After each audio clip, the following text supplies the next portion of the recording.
how do you understand personal values from a customer so you can create a stronger fit between your product and their lives?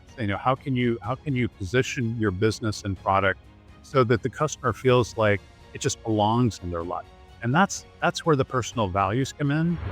Welcome back to the Business Behind Your Business podcast. I'm your host, Paul Sweeney. And look, we've had some follow-up questions from some of our earlier episodes about understanding our customers and who they are and how we go about it. So we've had a few conversations recently on the need to understand our customers before we can actually have an effective sales strategy. Now, there's a lot to say about this, but sometimes we overlook some of the things that drive people. What drives them? What are they thinking? What are the motivations? And sometimes we need to sort of step back and try and understand who our customer really is.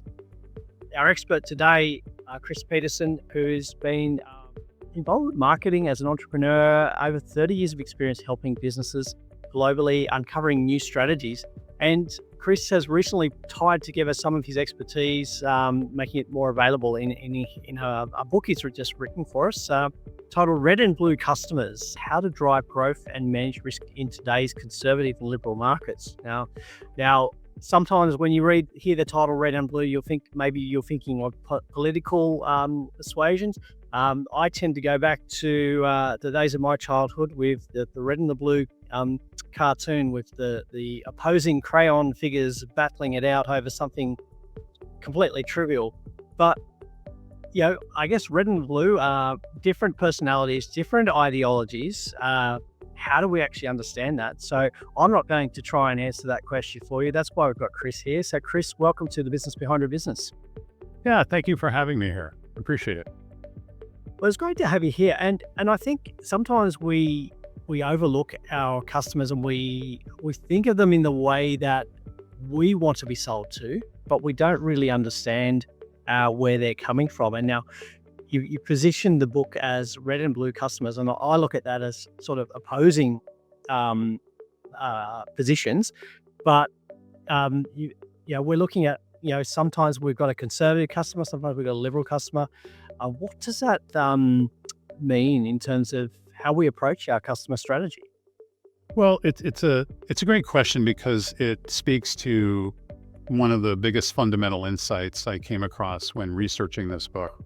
And first of all, red and blue, I'm coming at it from an American perspective. So red is conservative and blue is liberal. I'm actually sitting here in Italy where if you use the color red, that's anything but conservative. But, the fundamental insight that emerged from that is that understanding customers is about, if you really want to know how they think and how to make your product fit into their lives, you have to understand their personal value. And the only way to do that is to attempt to look through their eyes at your business. And for decades in marketing, I spent my career doing the exact opposite. You look at customers under a microscope. You, as you put it, you look at them and you want to sell them the way you would want to be sold. But the reality is that the world is far more pluralistic and not everyone sees the world the same way. And so how do you understand personal values from a customer so you can create a stronger fit between your product and their lives? How can you position your business and product so that the customer feels like it just belongs in their life? And that's where the personal values come in.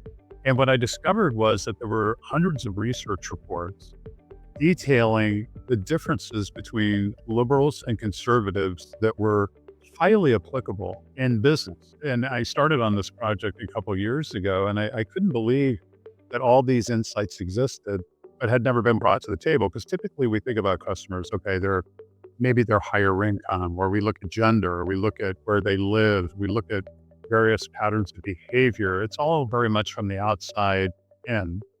And what this does is it looks very much from the inside out.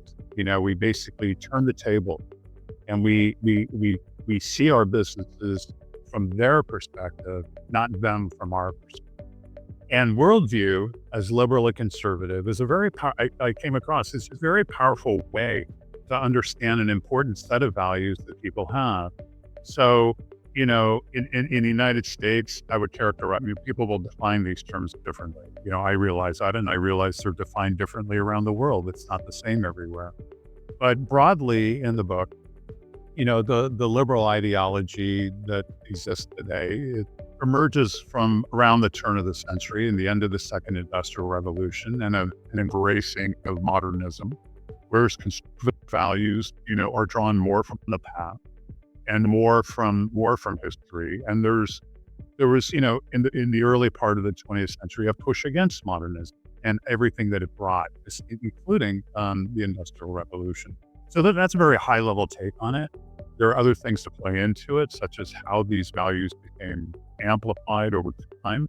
And in my research, I came to realize that media has actually played a huge role in that, not just digital media, but going back to the 50s when television came on the scene right around 1951, 1952. And television changed everything. It brought world events into the living room for the first time for people to experience. And I think it forced people to, are they more liberal? Are they more conservative? A lot of people will say they're in the middle, they're independent, especially in the United States. But the research shows that very few people actually are not associated with one side or the other. They may be very moderate, but the research is clear. There's even a book written by a famous political scientist called The Disappearing Center. And, it's just, the middle isn't there. There's a lot of moderation. But anyway, to tie it back to your question, it's just this becomes an incredibly interesting insight, and it's about strategy. It's about understanding customers better and aligning your business with the market, whether it's more level or conservative. Mm-hmm. So we do have different interpretations of this around the world. But in very broad sense, how would you define, say, somebody who has a liberal view compared to somebody with a conservative view? Well, if you look at, so let me go to, rather than give you my opinion, let me go to the values that come out of the research. Okay. And in the book, I detail 20 categories of values that distinguish them. And I'll kind of rattle off a list of them, and I'll give you some of the distinctions. And then I think it'll probably become more clear. But some of these values include how the two groups perceive the future, how they deal with change, self-moderation, thought styles, certainty, different empathies, different concepts of fear and safety, different definitions of success. So, okay, those are the categories. So if we go to just a couple of the more foundational ones, perceptions of the future. And a lot of this comes out by, I should say, the research comes out of the areas of social psychology, social anthropology, and cultural geography. Okay, not political science. This actually is not about politics. It's about worldview. And one of the things I came to realize was that politics is an expression of worldview, not the other way around. You start with the worldview and the values, and then who someone chooses as a politician becomes an expression of that, just like they choose products and brands, okay? So people shop for politicians just like they shop for products. I know that might sound kind of crazy, but if we take a couple of these as an example, the future. So for liberal customers in kind of an American sense, okay, the present isn't acceptable, it needs fixing. So there's a desire to re-engineer and experiment more to create a better future. That speaks to, now if you put that in a business context, that speaks to experimenting with new products, new brands, trying new things, being an early adopter, okay?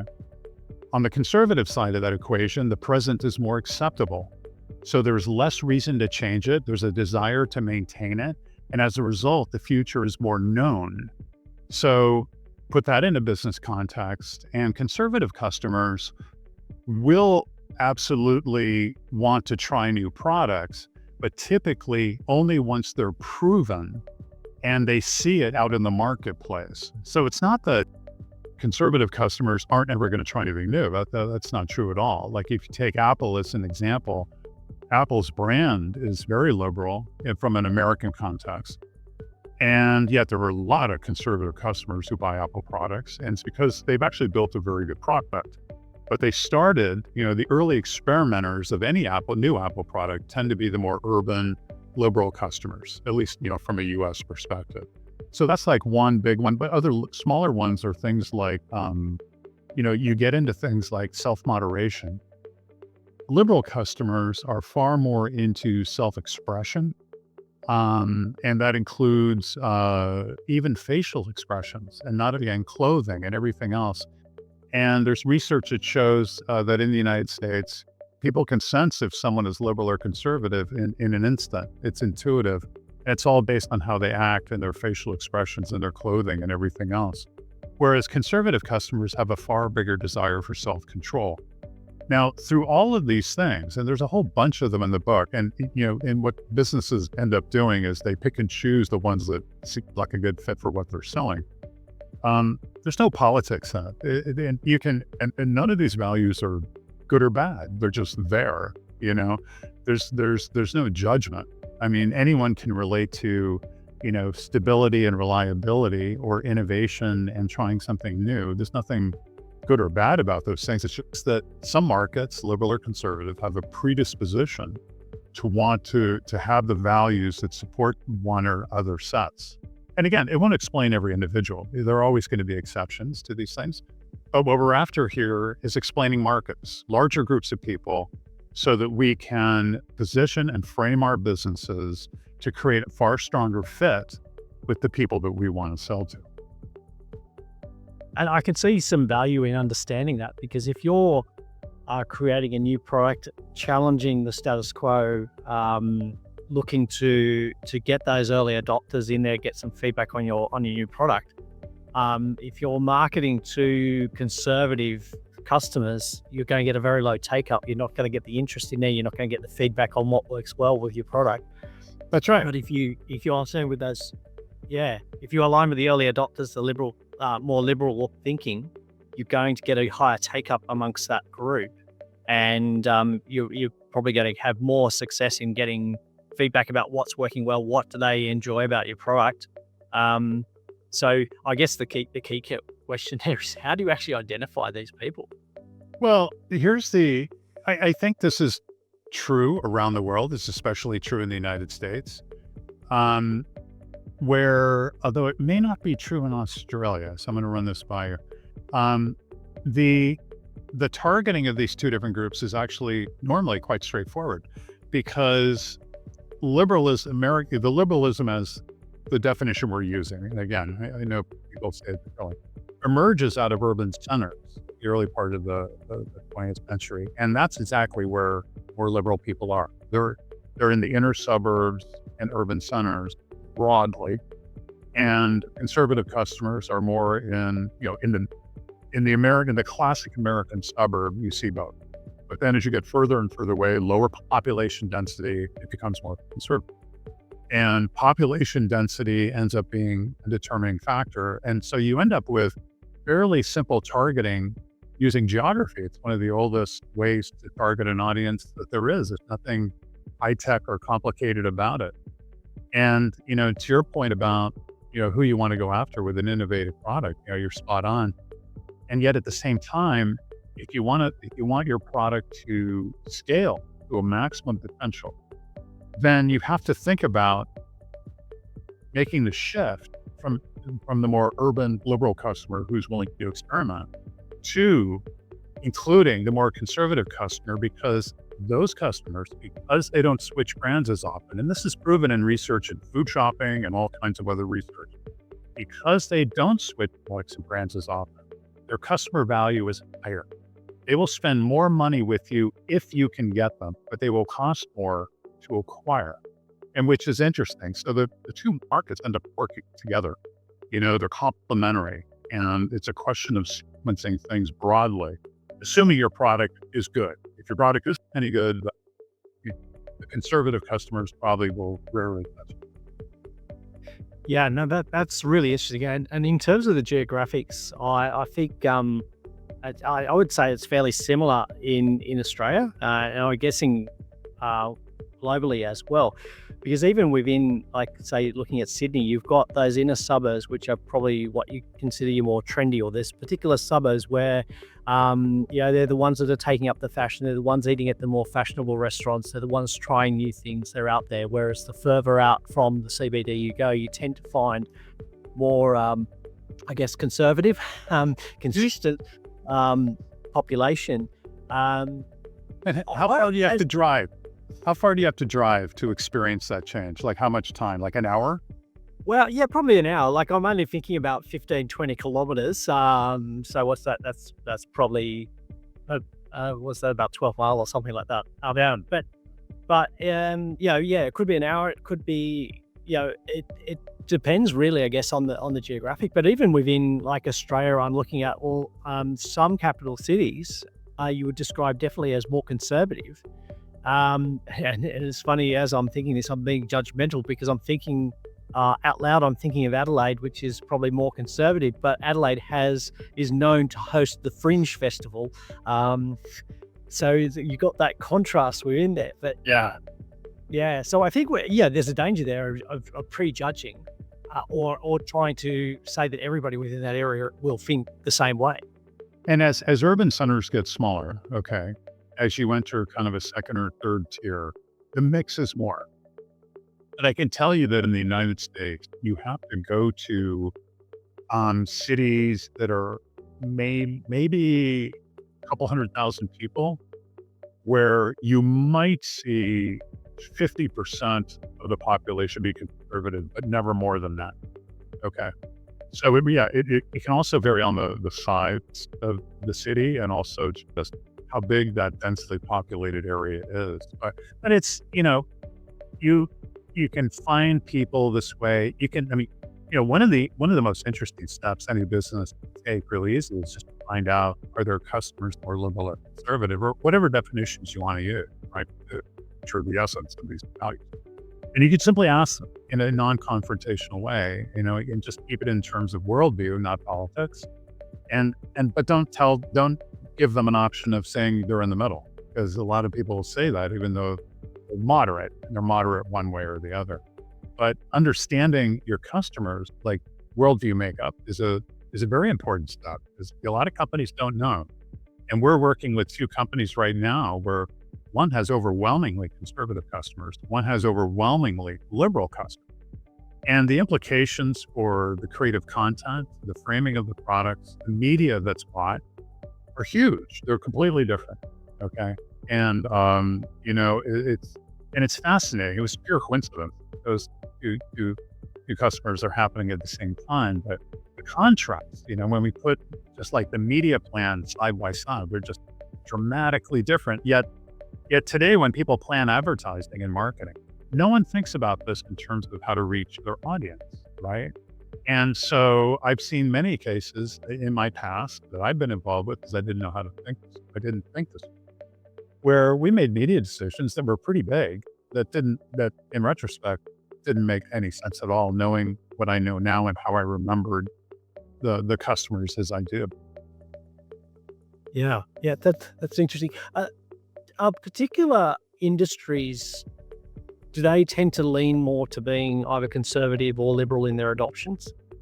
Well, it's a good question, because I think, if you think about broad consumer audiences, then industries will have perhaps a makeup of both. Like if you think about, like, if you're selling cellular phones or you're selling insurance, but then you see brands within that market that are capturing different aspects of that market. So for example, in the United States, in the insurance industry, you have USAA, which only sells insurance to military people. Okay. And it's so easy to invoke more conservative values to align with a more conservative audience. I mean, not all military people are conservative, but most are. Okay. And that's all that matters. And that can work really well, and they can own that piece of the market. In telecommunications, there's a brand called Consumer Cellular that markets to older Americans who tend to be more conservative in the United States.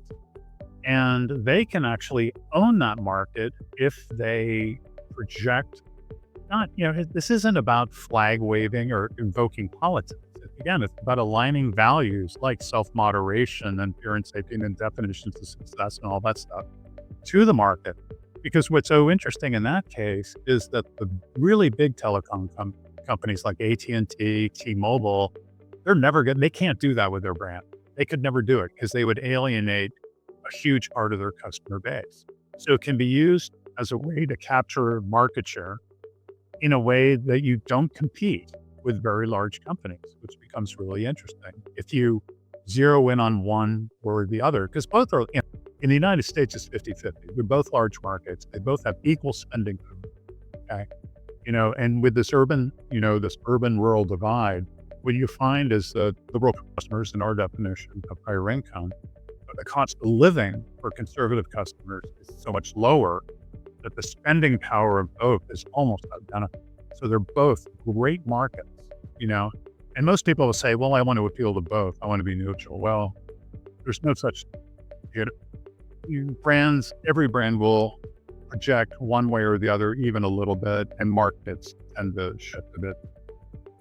Yeah, it's interesting looking at that, and you mentioned about that capturing a market share based on the type of customer or their approach, and I think that's a real key point because a lot of businesses, when they start up, who's your customer? Well, it's everybody, but if you focus on a particular, if you focus on either a liberal area or a conservative style of customer, then all of your efforts are aligned and targeted to that customer. You can actually become the go-to business or go-to supplier for that mindset. Yes. Capture that audience. Yeah, that's absolutely right. The only caveat there would be, if you manage a retail chain, you can easily end up with retail locations with both kinds of customers. So, that's why Target in the United States keeps getting protests from conservative customers. They have a very liberal brand. They're founded by a liberal family in Minnesota. They project what our definition of liberalism in the United States. So when, there are times when there are locations in conservative areas, the customers get quite upset. And, so that's an exception, but I totally agree with you. And there's another piece of research that we actually conducted in the United States where we analyzed the job functions within organizations, whether they leaned liberal or conservative. And I don't think it's any surprise that marketing people turned out to be 67% liberal, but salespeople turned out to be 68% conservative. And if you think about that number for marketing people, there will be a natural inclination to project liberal values. It's not a conspiracy theory. It's just human nature. And so there's this predisposition, I think, sometimes in marketing to just default to that. And I think sometimes the opportunity is to say, okay, I'm going to go the other way. I'm going to appeal to more conservative customers. Again, not appealing to like the far right, and just appealing to, conservative people, whether they're moderate or not. And I'm going to use and evoke certain themes that will appeal to them. And I will do an end around my competition. It's interesting you mentioned marketing and sales being predominantly at opposing positions. I've often heard the complaint from salespeople that the marketing team doesn't understand them, and yet Right. I've heard the same marketing team complain that the salespeople don't understand the sales strategy and they're not implementing. That's right. And for decades, people have wondered why they don't get along. Well, here you have it. It's like when I saw the results of this research, I'm like, okay, they look at the world differently, and it's not a problem. It doesn't mean that more salespeople need to be liberal and more marketing people need to be conservative. Because actually, there are inherent strengths of the two worldviews that lend themselves to marketing and sales. And I think job function can act as a filter for drawing certain types of people from different worldviews. And I think together, when you bring them all together in a business, they become complementary. They may not always get along, they may not always see eye to eye, but the strengths that they bring to the table can be complementary if people are willing to think about it that way. Yeah, that's interesting. I'm just one of the other things I'm thinking of here, and we touched on this being like industry where we make mentioning sales versus marketing. Well, it's not really sales versus marketing, but the different positions there. It's probably the inner conflict I have as an accountant and a business advisor. So accountants are traditionally, I guess, more conservative, but in terms of software adoption, I know that I'm more on the leading edge.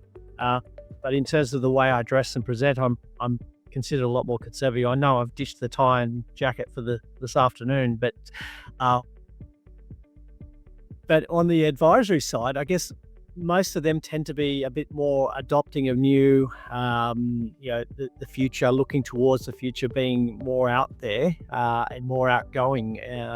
Whereas that accounting and business advisory tend to go together, but we have this constant struggle with each other, or even within ourselves about what we should be doing, and the messaging to one customer compared to the messaging to another. Why is one working and one's failing? Well, I think you nailed it in that we're not actually understanding who our customer is and it's where they're coming from.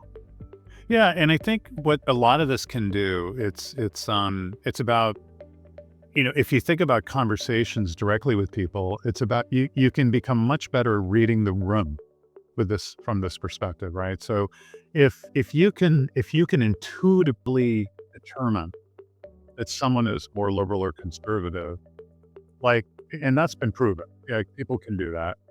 But what do you do with that, right? Often it takes you to politics, but that's not where you want to go. You don't want to go to politics. That's just not anything you want to touch.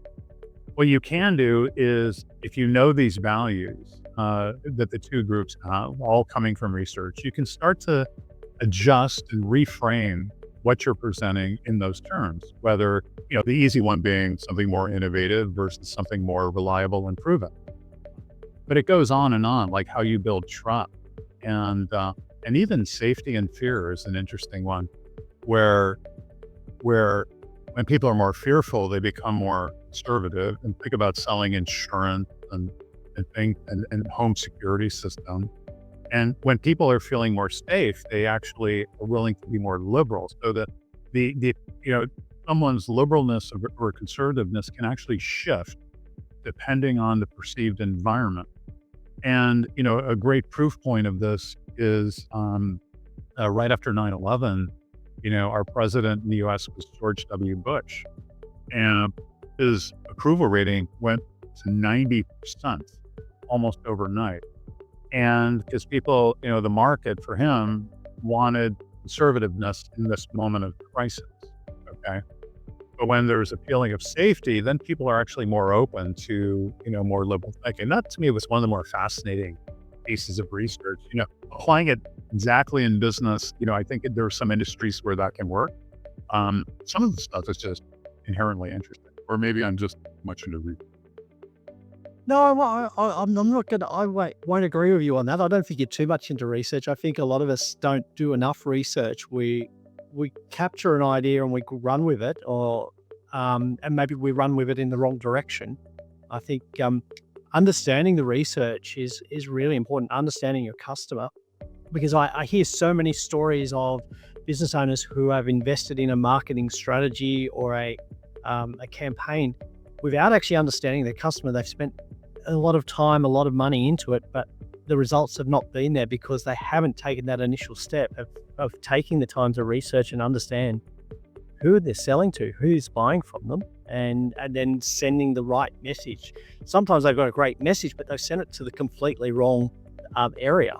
That's right. And what this is fundamentally about is creating a tailwind for your business. Okay. It's about giving your business a boost in a very seamless way, as opposed to fighting against the headwind like you just described, where you're putting, a certain kind of message in front of the wrong people. An example of that would be, you mentioned like a highly innovative startup, selling to, in the more, hip or trendy areas of the country. Well, they may have a lot of success with that, right? And they're feeling really good about themselves. And then they try to scale the business beyond that, and they can't. Okay.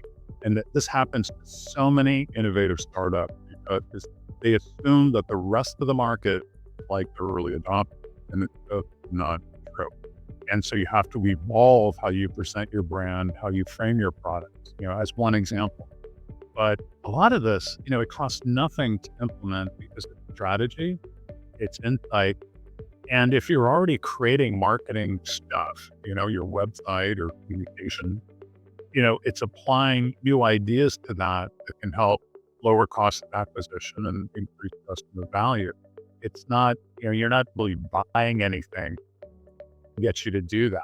So if someone is open to thinking this way, that the world is more pluralistic, other people don't always think like you do, and you are willing to step outside of yourself and think like a customer, then it can be quite powerful. Great.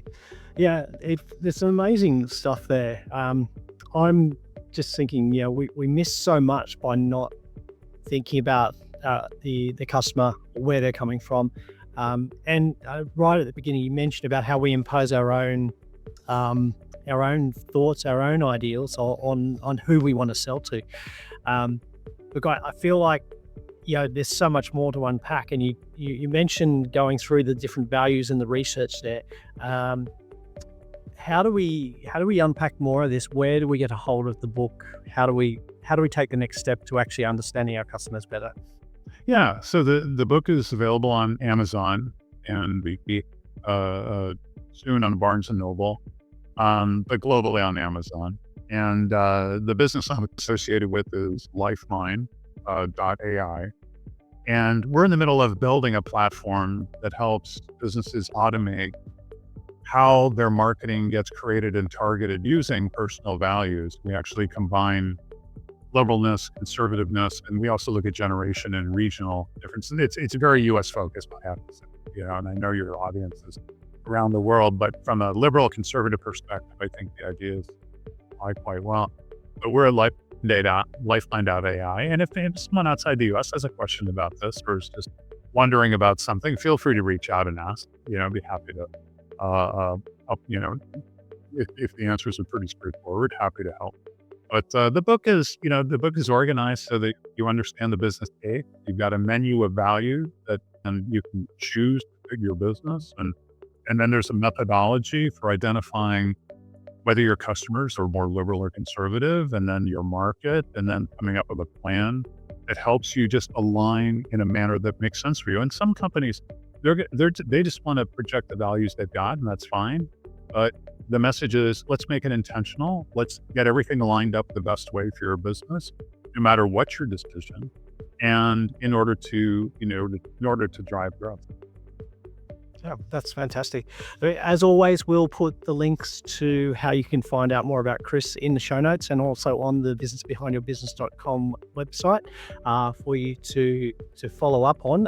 Encourage you to check out lifemind.ai, and also get your hands on a copy of Red and Blue Customers, how to drive growth and manage risk in today's conservative and liberal markets. Chris, really appreciate your time today and what you've shared with our listeners. And our listeners, it's a very much a global problem that we all face. We all have the same issues of finding the right message to send to the right customers to make those sales. And it's a struggle that business owners everywhere have. So we really appreciate you coming on today and sharing your insights. They've been extremely valuable. Well, thank you very much. I've enjoyed the conversation, and I hope there's some kernel of an idea here that gets people thinking just a little bit differently about who their customers might be. Fantastic. I'm sure that is the case. And look, as always, if you've got value from this and you believe that another business owner that would benefit, please share this episode with them and encourage them to also subscribe to the Business Behind Your Business podcast. Once again, Chris, thank you for your time. It's been an absolute pleasure.